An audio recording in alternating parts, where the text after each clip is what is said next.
Once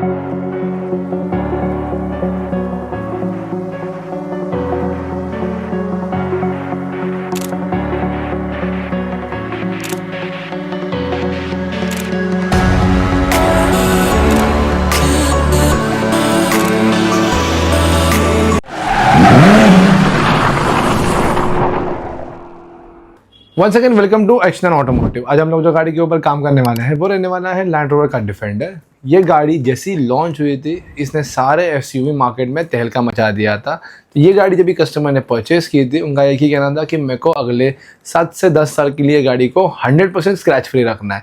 तो हम लोगों ने उनको बहुत ऑब्वियस है हमारा आर्मिंडा ब्रांड का 200 माइक्रोन का पीपीएफ का रिकमेंडेशन दिया, जिसमें आपको सेल्फ फिलिंग, एंटी येलोइंग और एंटी स्टोन चिपिंग प्रॉपर्टीज जो है वो मिलती है। उसी के साथ आपको गाड़ी के अंदर जो है पीपीएफ लगाने के बाद यूवी रेज का डायरेक्ट इम्पैक्ट नहीं होता है, उसके वजह से गाड़ी का कलर जल्दी डल भी नहीं होता है।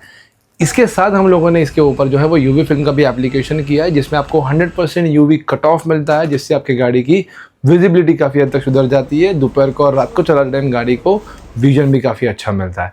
और गाड़ी के अंदर आने वाला धूप जो है वो काफ़ी हद तक कट होने की वजह से गाड़ी के अंदर का टेम्परेचर जो है वो मेंटेन होता है और उससे आपके गाड़ी के अंदर के इंटीरियर में भी काफ़ी अच्छा फ़र्क गिरता है। गाड़ी का प्रोसेस तो आपको पता ही है। सबसे पहले हम लोग गाड़ी को डिसमेंटल करके वॉश कर लेते हैं, पॉलिशिंग हो जाती है। पॉलिशिंग हो जाने के बाद गाड़ी को हम लोग पीपीएफ से प्रोटेक्ट कर देते हैं। साइमल्टेनियसली हमारा एक टीम जो है गाड़ी के ऊपर फिल्म का काम भी करते रहता है। तो अगर आपको भी आपके लग्जरियस नए गाड़ी को पीपीएफ से प्रोटेक्ट करना है ताकि आपकी गाड़ी अगले 10 साल के लिए स्क्रैच प्रूफ रहे, तो येस, आप उसको हमारे पास लेके जरूर आ सकते हैं। Thank you watching us. मिलते हैं आपसे अगले